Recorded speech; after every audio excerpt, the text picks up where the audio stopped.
Right. Well, it's noon. Welcome everybody to Friday Career Connection, sponsored by SUU Grad and Online Programs.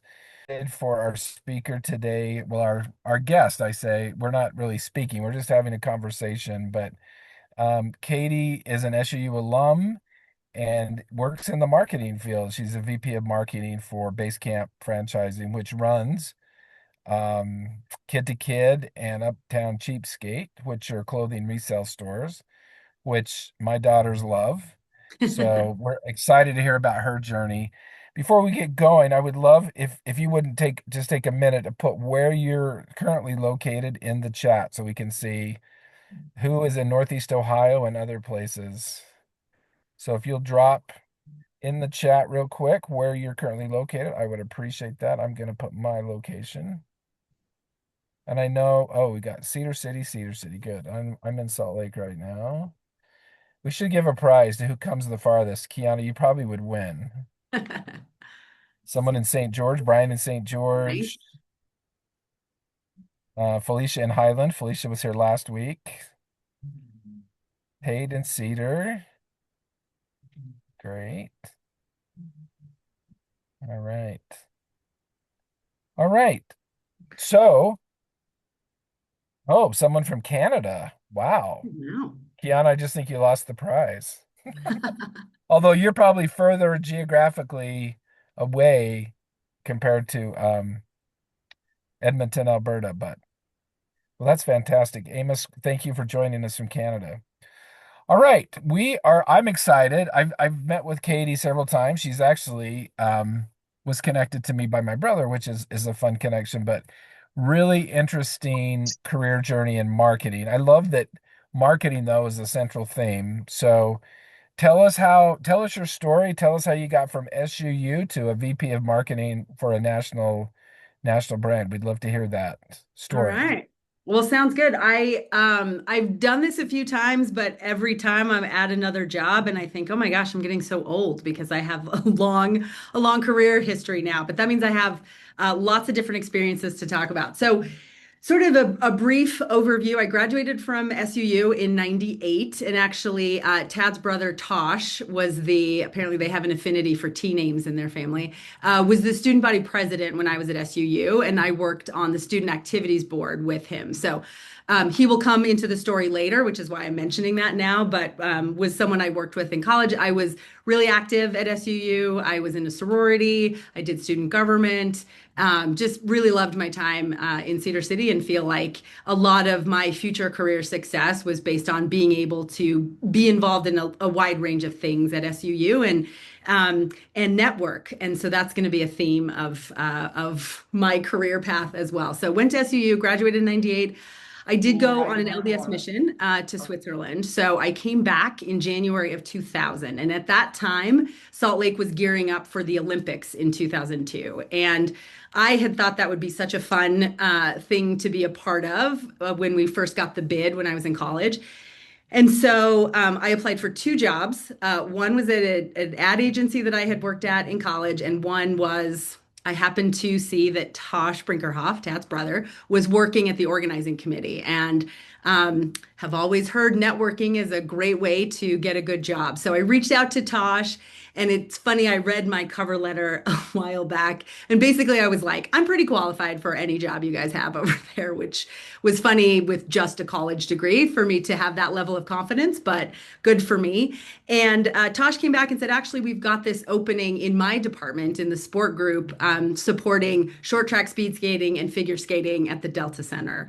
And so just interviewed for that job, and it came down to I got an offer from the ad agency and the Olympic team or the Olympic committee. And I was trying to decide what to do, and the HR recruiter from the organizing committee said, "Listen, I don't want to tell you what to do, but you have a choice right now to get the Olympics on your resume or a random ad agency." And I'm just saying it'll probably be a good idea to have the Olympics on your resume. People will ask about that for the rest of your life. And she was correct. So definitely made the right decision, took that job. Got to go work for the games in 2002, and it was a super fun experience. However, as you know, the Olympics do end, so that's not a job that you can have forever. So spent 2 years there, and then was trying to kind of decide. I was a Salt Lake native, had grown up here, but was kind of interested in seeing the world a little bit more. And so I started exploring jobs outside of Utah, which is tricky to do, right? It's hard to kind of break in other places. So again, networking. So I talked to a friend who I had worked with at the organizing committee, and she at the time was the global sports marketing director for Reebok. So not a shabby job. Took her out to breakfast. And I just said, I need, help me know what to do. And she was great. She said, I think if you want to have a stable job and insurance and all of those things, maybe following the Olympics around might be tricky, but there's this whole sports industry that you might love, sports apparel and footwear. And she connected me with a friend of hers from college who hired me to be a field ops rep for a little women's athletic shoe company called Rika. So I moved to California from Salt Lake, drove my little Honda Accord out to Huntington Beach, and became a field ops rep. So I would travel around and go to Lady Foot Lockers. I've been to every mall in the Western United States, talking about shoes.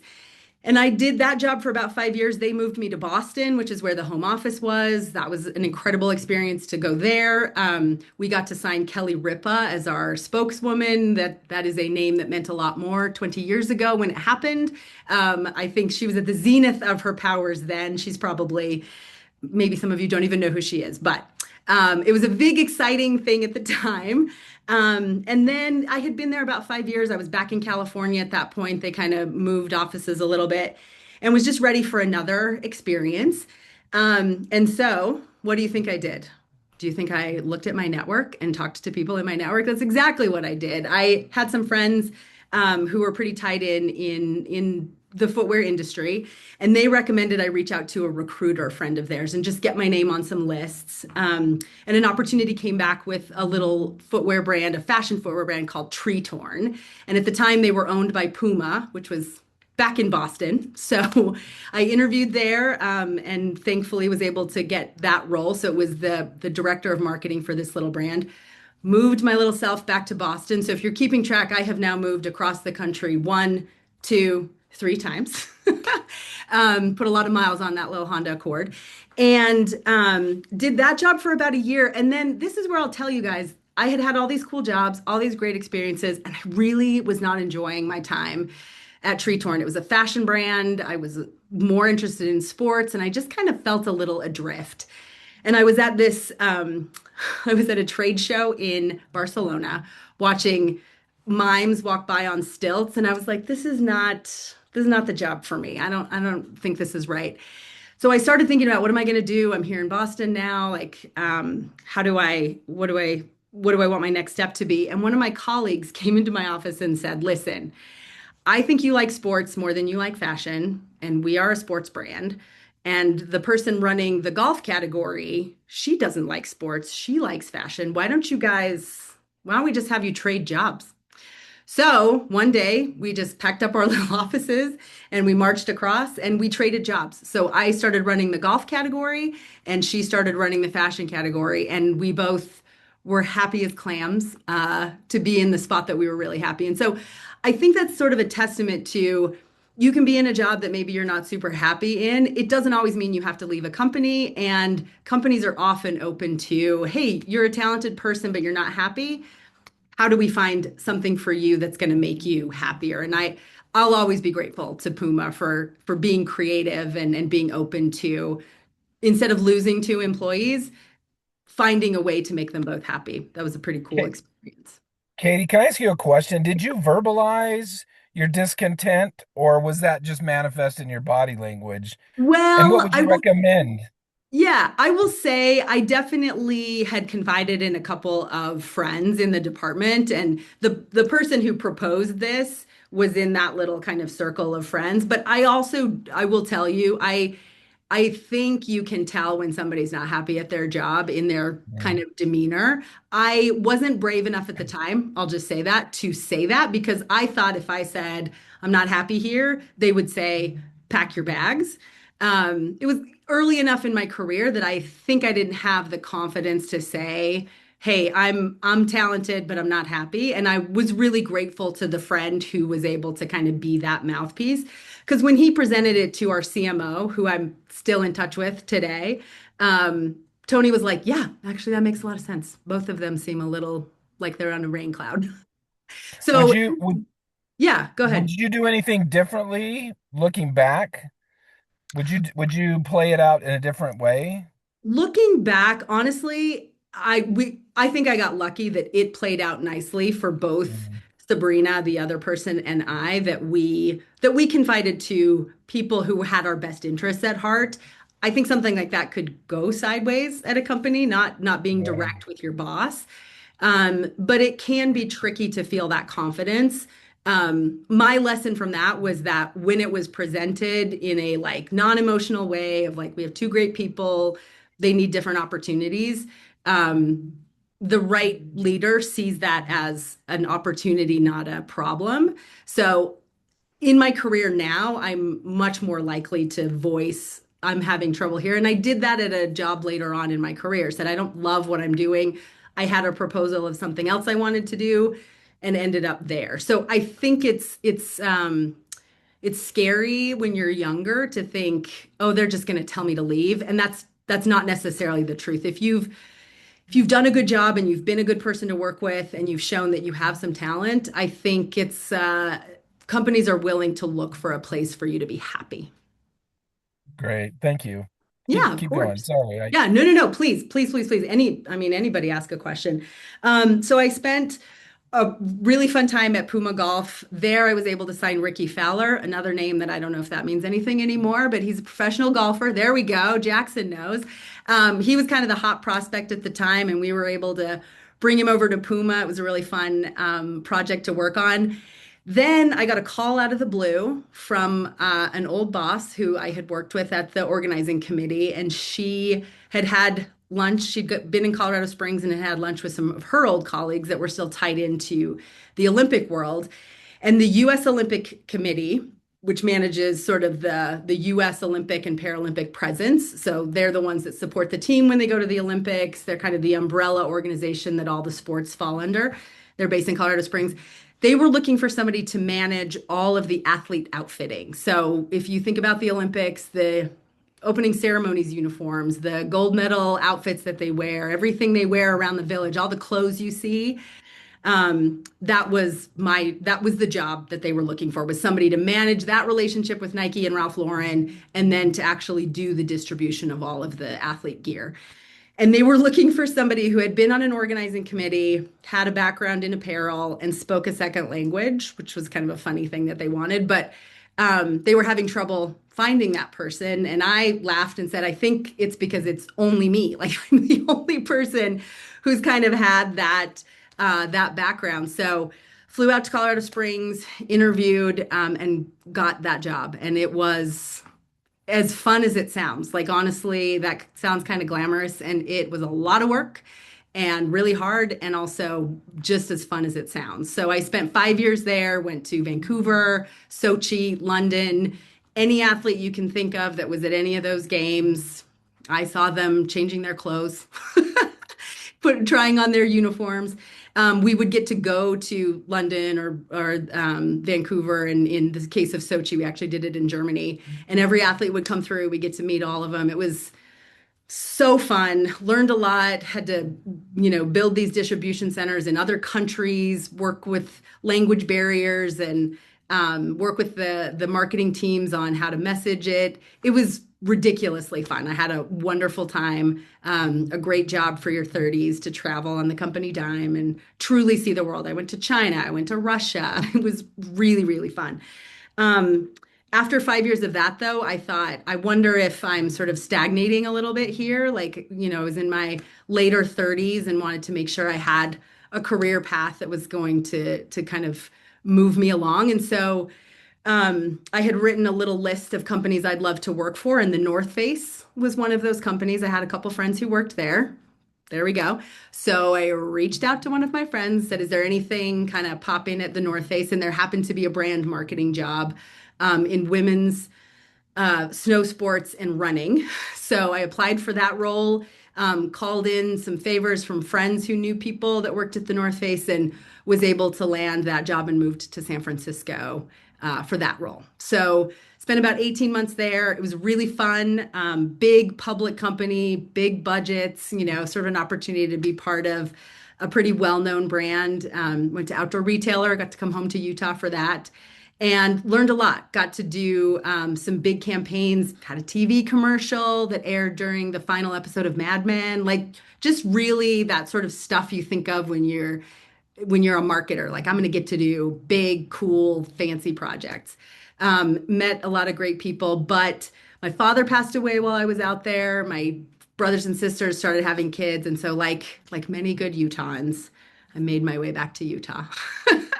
But again, another interesting sort of connections opportunity with the job. I was here for Christmas vacation and telling girlfriends here, hey guys, I have to get a job in Utah. I got to come back here. And at the same time, everyone at the table said, well, you got to call Molly. Like, tell me who Molly is.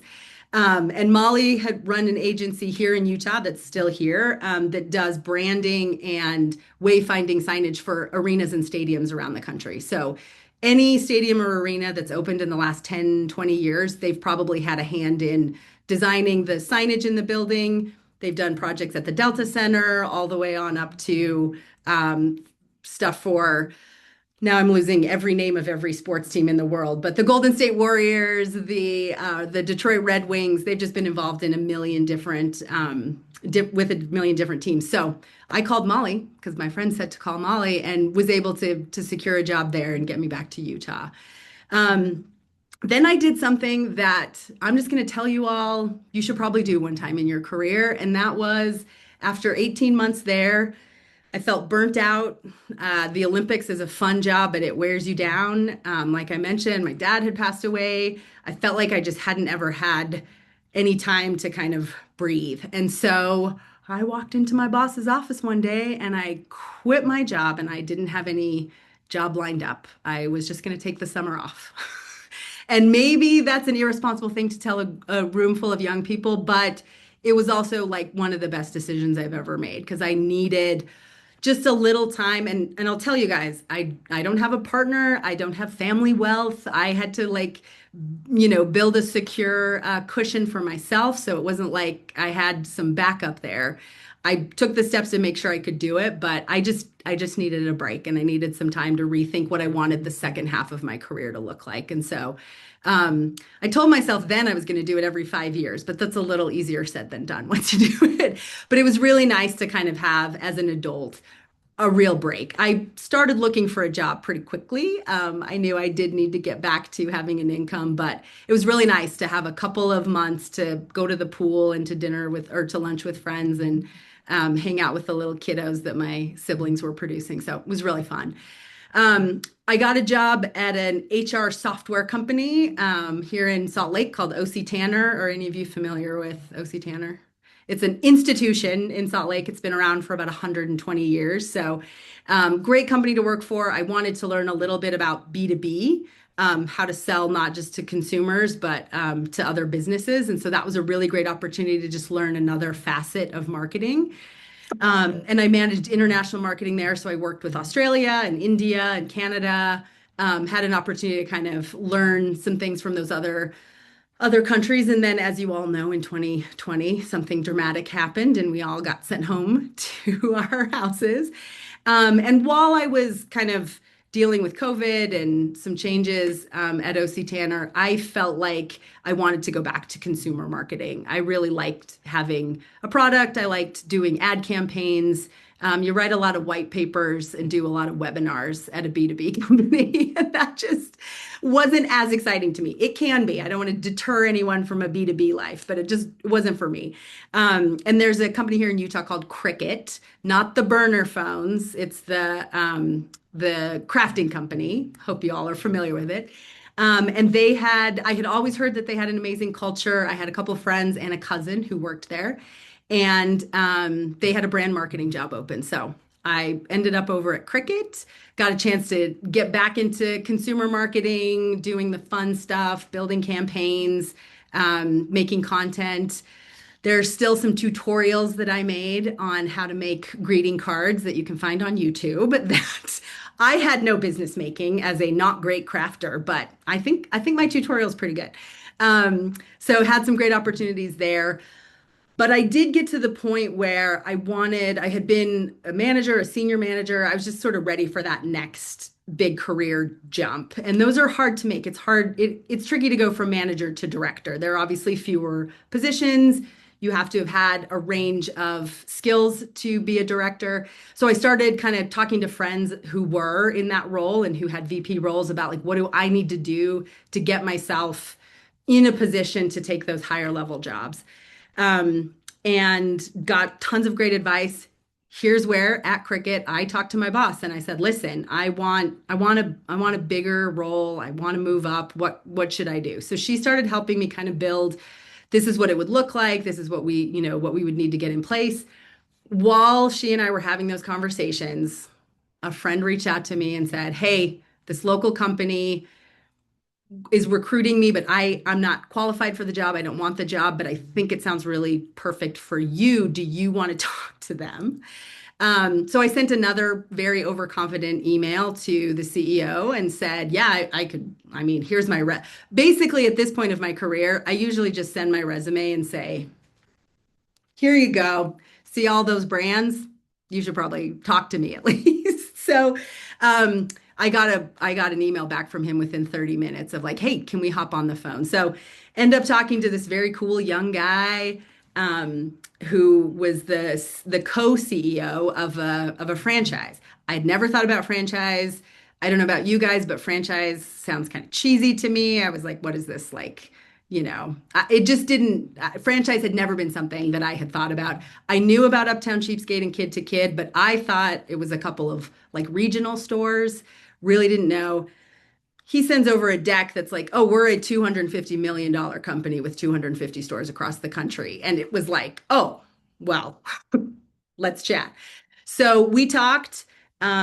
He was very open that he and his brother had just bought the company and it needed a lot of work and that the marketing department was really messy. But there was a director job there, and for anybody who was willing to kind of take on a bit of a home improvement project, a fixer-upper, that it could be a really great opportunity. And he and his brother are the ones who bought it.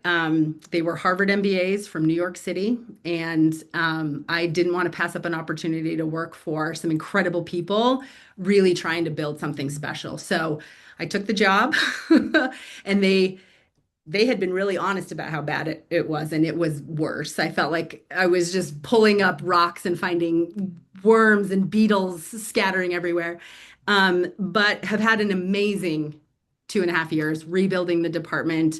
Was promoted to VP in December because of all of the work that I and one of my colleagues who went to SUU, we graduated the same year, did have done together to really build a department, build morale. I have to close my door half the time because everyone out there is having so much fun working for this company. So we grew 20% last year in a year that was tricky for everyone in the retail sector. We have our Uptown Cheapskate stores and our Kid to Kid stores. We have 250 and we have 50 under development. Like I mentioned, we're heading into New York and Long Island for the first time. We're headed to Chicago, all of these big cities that we haven't been in before. And it's been a wonderful opportunity. I've been able to get back on that career path I wanted to get on, and had just a blast doing it. It is a lot of responsibility. I work a lot, but I really enjoy what I do. And I have an opportunity to mentor a lot of young people who we've hired into the department. So that's where I am now. We're in North Salt Lake. We're growing. So feel free to hop in on LinkedIn because I'm always looking at young talent. But that's kind of the story thus far. Katie, that's fascinating. Before we got some questions in the chat. I want to dig into the Yeah. networking piece a little bit, but before we do, let's do a quick poll. I'd like to know, has anybody shopped at Kid to Kid or Uptown Cheapskate? I know when our kids were younger, Kid to Kid was our go-to place. Yeah.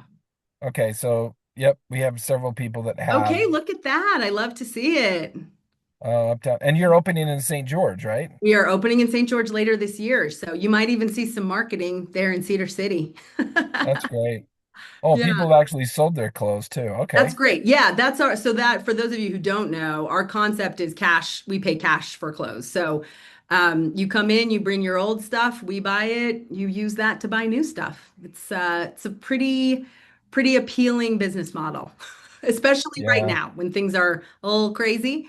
You can get great clothes. I also get TikTok ads from you guys. Yes, I'm going to screenshot that and send that to my digital director.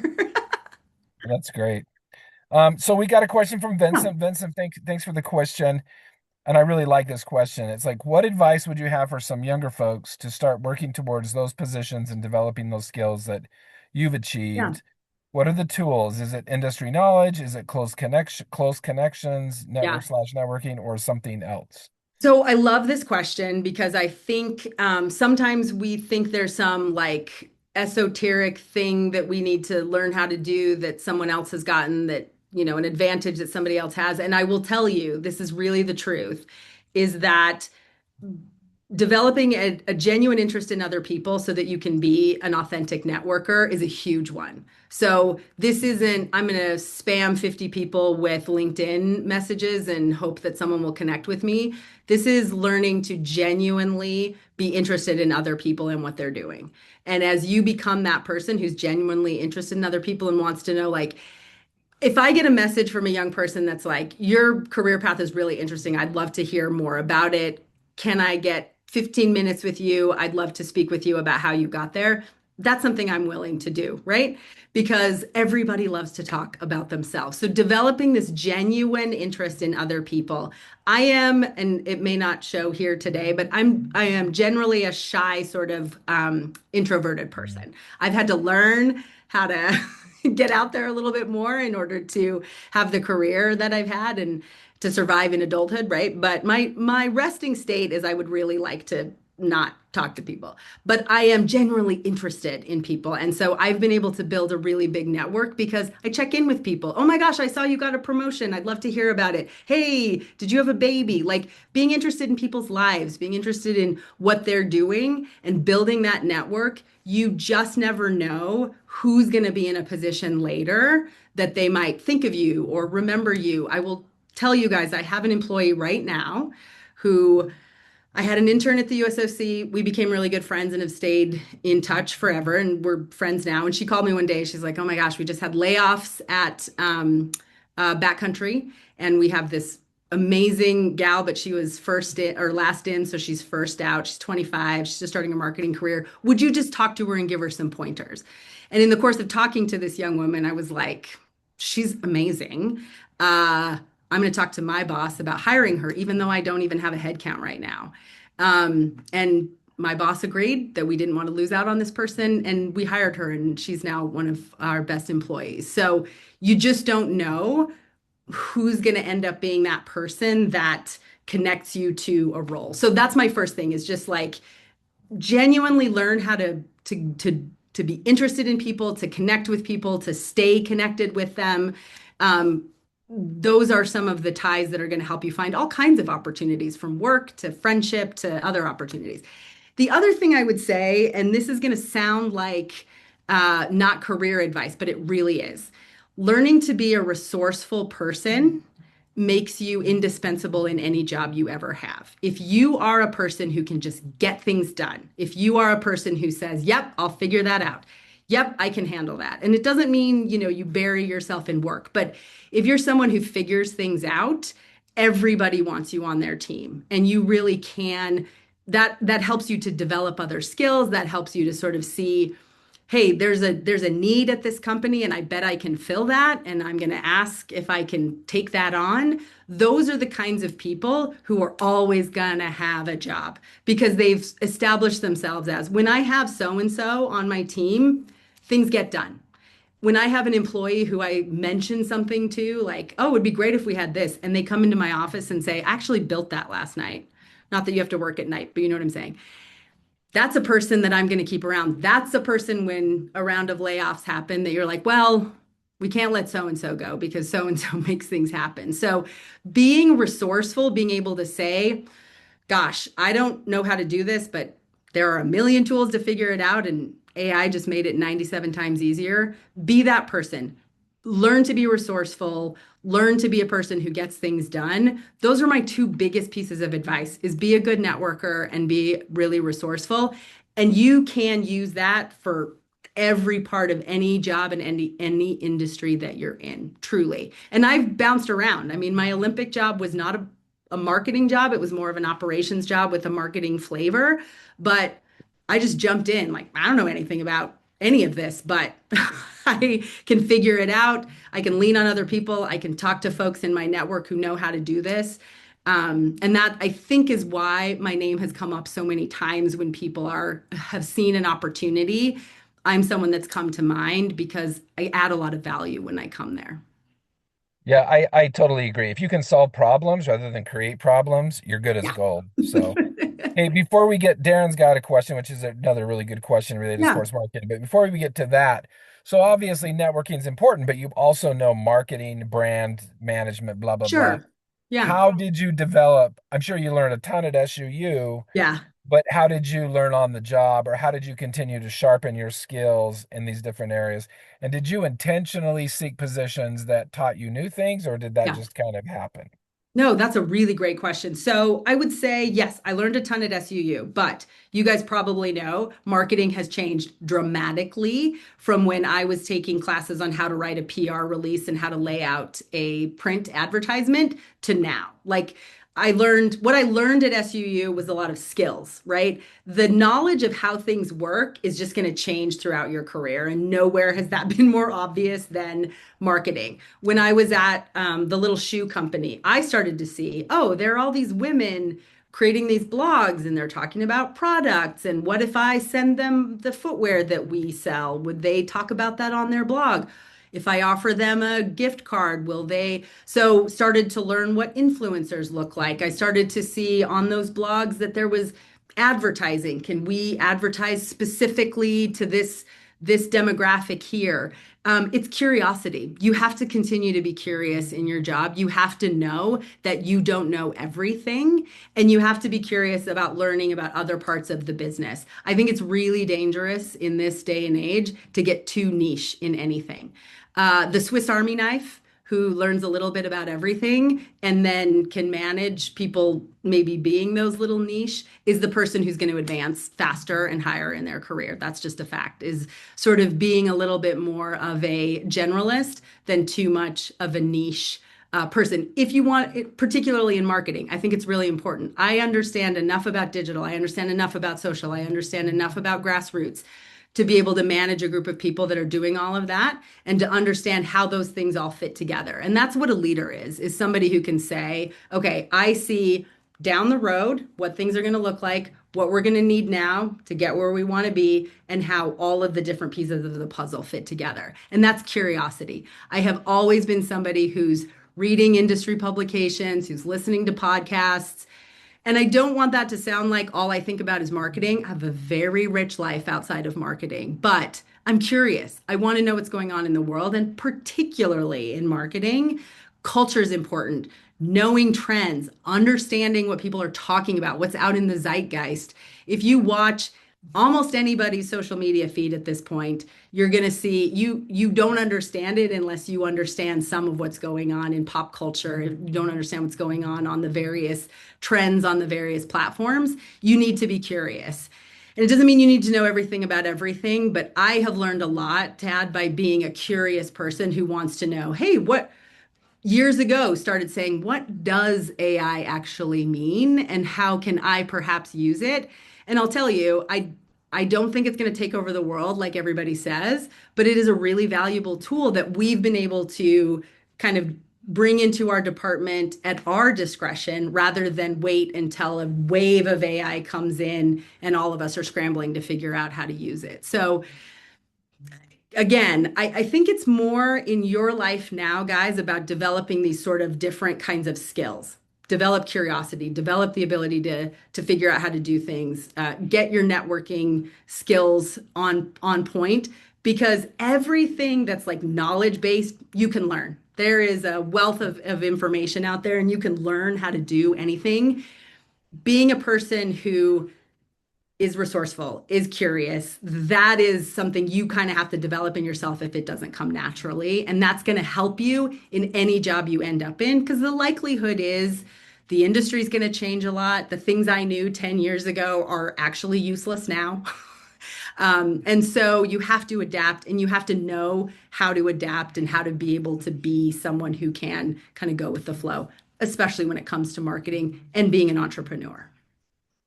Yeah, that's a great answer. And Vincent said it's a killer answer, so that's Thank great. you. If we have time, I want to get more into AI, but let's go to Darren's Yeah. question. So, Darren, Okay. thanks for joining us and thanks for asking. He says, Katie, thank you for this info. I manage an investment group in Salt Lake with plans to move into the sports management business very soon. Any pointers, cautions, or other pieces of information you can provide? Oh boy, sports management. So Nelson, or Darren, where are you? Are you on screen here? I think it sort of depends on what parts of sports management you want to get into. Sports is oh, there we go. Darren, do you want to tell me a little bit more about maybe what it is that your company is thinking of doing? Sports management can just mean a lot of things. Yeah, absolutely. Yeah. So essentially, we're going to be establishing a fund, an investment fund, Oh, okay. with plans to purchase and acquire at least one sports team, but multiple ones in the future. Okay. Okay. So professional teams or Yes. other kinds of teams? Okay, gotcha. So here's what I would say. Knowing what I do about the Salt Lake sports landscape, make friends in your industry. That's what you should do.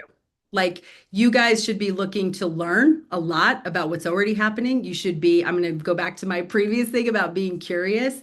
I think sports can sometimes be, you'll be shocked to hear this, competitive and a little tricky, right? I've worked in that industry for a long time. I know a lot of people that are still around there, and I will just tell you that the people who are this is a bigger piece of advice, but it really comes home to roost in sports.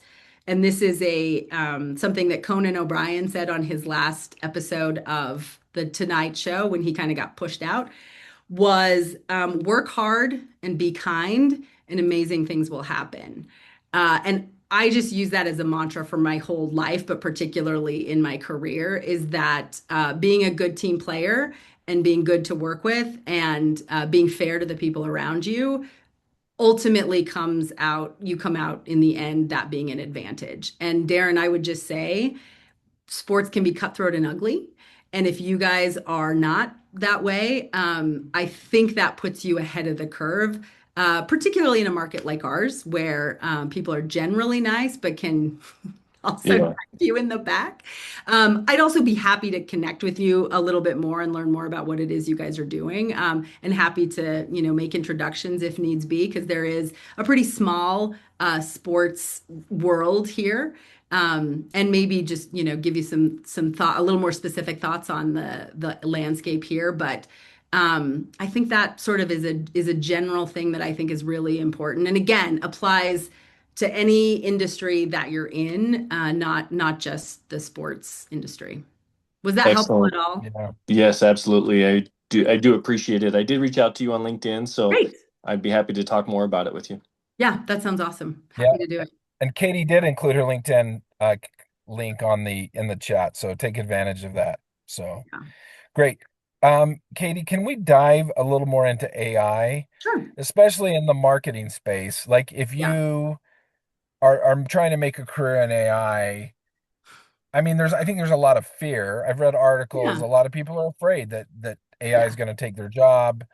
How do you, especially in marketing, and maybe you're in, your 25 to 35 age group, how do you continue to add value, and how do you make AI your friend, not your Yeah. enemy, in roles like you've been in?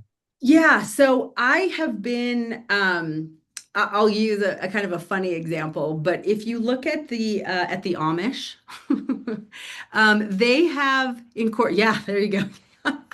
Um, and this isn't a perfect analogy, but they have been very intentional about what technology they allow into their community, right? Like they have a pretty strict, like we don't use technology, but the things that are helpful, they are willing to bring in on a limited basis. Like they are sort of in control of how we're going to adopt technology. Now, again, not a perfect analogy. There's probably plenty of stuff that's not great about shunning everything that the world has done, but I think one thing that is really beautiful about their community is they've decided I'm going to take this thing in instead of having it pushed on them, right? And I think in the way we've been looking at AI at our company, that's what we want to do is be very intentional about how we decide we're going to use AI instead of waiting until AI just becomes a foregone conclusion. So some of the things that we've done, we got a GPT instance for the marketing department right away a couple of years ago for everybody to kind of learn, oh, how does this work? What kinds of things can we do in here? And then we started using it not to do our jobs, but to enhance our jobs. And I think that's what you have to look at AI as, is if you're using it as an easy button and you're just feeding things into it and copying and pasting, that's the job that's going to go away. If you are using AI as what it is, which is a great research assistant, AI can find anything that you need to know about, you can learn about really quickly on AI. You can put a bunch of information in there and it can glean some insights for you. If you then just give your boss those insights, that's probably a worrisome way to use AI. But if you're using it you're the captain of the ship and you're using it as the rowers on the ship, I personally believe that's going to put you in a better position to use AI as I am in charge of the AI, the AI is not in charge of me. As I have done my due diligence to understand how it's working in marketing, I genuinely believe that the companies who just pass everything over to AI are going to be in trouble. And the people that use it sparingly and wisely are the companies that are going to thrive. So, my personal feeling is if you're using AI to make all of your creative, best of luck to you in a year when all of your creative looks hollow and soulless. If you're using it to scrape the universe for data that can help you make even better content, that's what I want to see. So we definitely use it to help us bounce ideas off of. I have a little thought partner in my own chat GPT that I did a big prompt about this is my job, this is who I am, these are the kinds of things that I want you to help me with. And so I bounce ideas off of it. I use it as an assistant, but I never take its ideas and wholeheartedly just say, here's what I got, here's what we're gonna do. And I have found it to make me faster and get things done quicker, but I don't outsource my brain. I outsource my time to AI. And I think that's the best way that we're going to be able to use it. And that's how we've brought it into the company. We've used it in ways that can help us save time so that we are freed up to be more creative and to kind of do those things that maybe we got down in the weeds of having to, scrape data. And now we can think about what does our messaging look like? What does our creative look like? Because we have a quick way to do some of the other jobs. So I don't personally think that AI is going to eat the marketing world. I think the smart companies who use it in the right ways and use it to enhance their jobs and don't use it as an easy button are the ones that are going to win. And that's sometimes easier in small companies where we can pivot really quickly. What you say is so true, but as humans, sometimes we take the easy way out. There were some junior consultants at Deloitte a year or so ago that were just, all their work was AI and they Yeah, didn't last. You're absolutely right. They were gone yeah. fairly fast.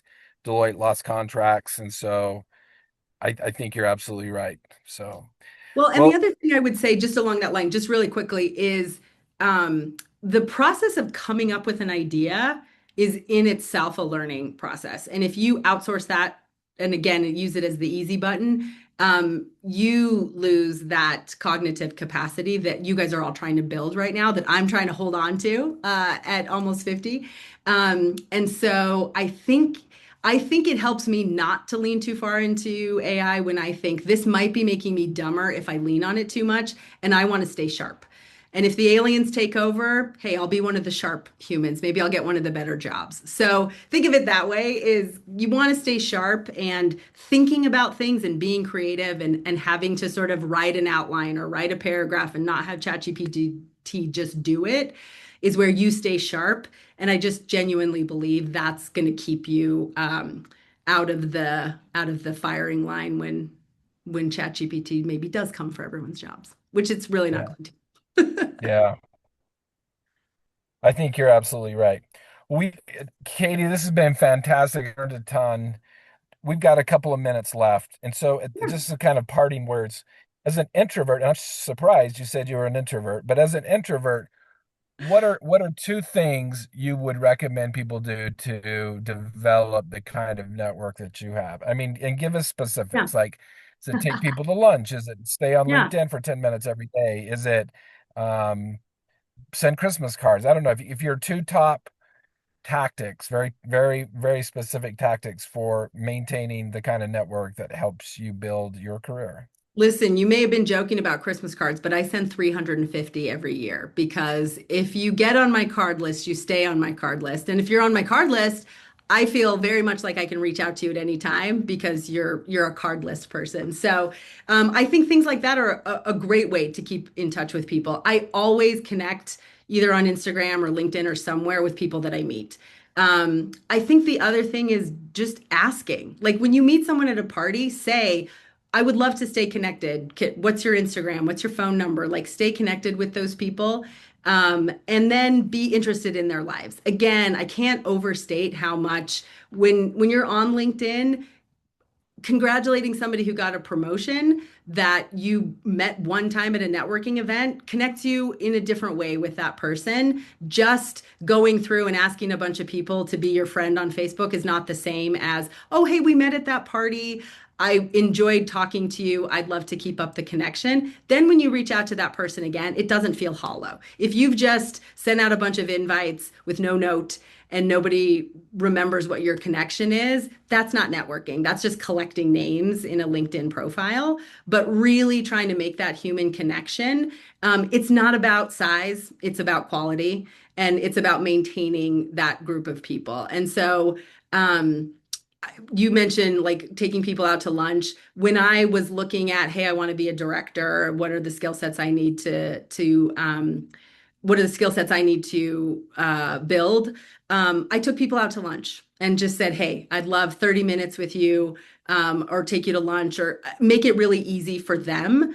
That's one thing that I don't love an open-ended, like, can I pick your brain? Is like, what does that even mean? Can I have 30 minutes to talk to you about building skill sets to become a director? That's something, okay, I can give you that time. Or I'd love to take you to coffee, those kinds of things, those invitations. And then ask a few questions about that person before you just launch into what it is that you're asking for. People are much more likely to want to help you when you've showed some interest in them. I'll give you a great example of a reverse networking that happened. So I have a buddy who teaches journalism at UCLA. And I don't even know what the conversation was. Somehow my name came up and she reached out to me. She's like, oh, my professor mentioned you. I wanted to connect and learn more about your career. It seems like you've done some really interesting things. So I ended up talking to her.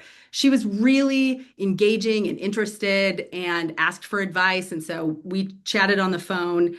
When an opportunity came up, she was really interested in getting into the Olympic world. An entry level opportunity came up at the Olympic Committee, and she's the first person I thought of because I forgot one important thing. She sent me a little thank you book after we had our conversation. She said something about our conversation made me think you might enjoy this book and sent it to me. Adorable. I still have that book on my shelves. This was like 10 years ago.